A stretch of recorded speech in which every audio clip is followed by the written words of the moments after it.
Honourable member for Dartmouth South. Mr. Speaker, my question is for the Minister of Justice. Yesterday, the Minister released an op-ed about the Central Nova Correctional Facility in Burnside. The Minister states that the individuals in the facility are in custody, I quote, because they have been charged criminally and that the community does not accept their behaviour. Mr. Speaker, the majority of those in provincial custody, almost 60%, are there on remand. They have been charged, but they have not been convicted. In the eyes of our justice system, they are innocent. Mr. Speaker, will the minister acknowledge that the majority of people held in Burnside have not been tried, found guilty, or convicted of a crime? The Honourable Minister of Justice.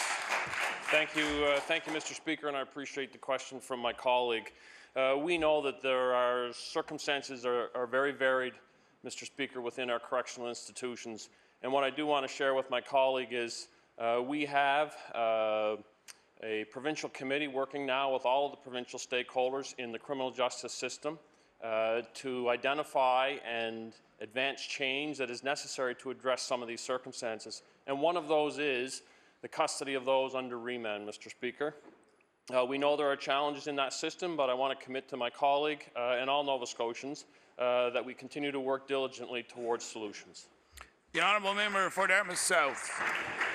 I thank the minister for that answer. Mr. Speaker, yesterday a media report indicated that 5 people in Burnside have asked the court to order them released from solitary confinement. 3 of these people are on remand. One of them, Kaz Cox, has been given no information about why he is being held in solitary.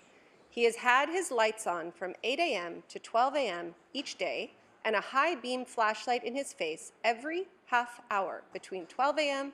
and 8 a.m.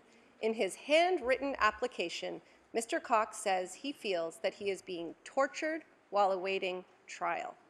Mr. Speaker, does this situation meet the minister's standard for our justice system?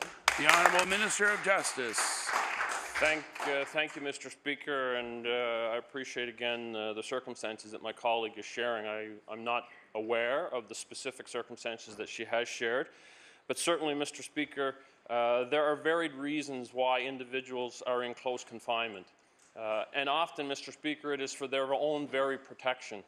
And there are other circumstances, Mr. Speaker, that are intended to address the overall objective of security within those facilities. Mr. Speaker, it was just this past week that a matter of close confinement was brought before the Nova Scotia Supreme Court.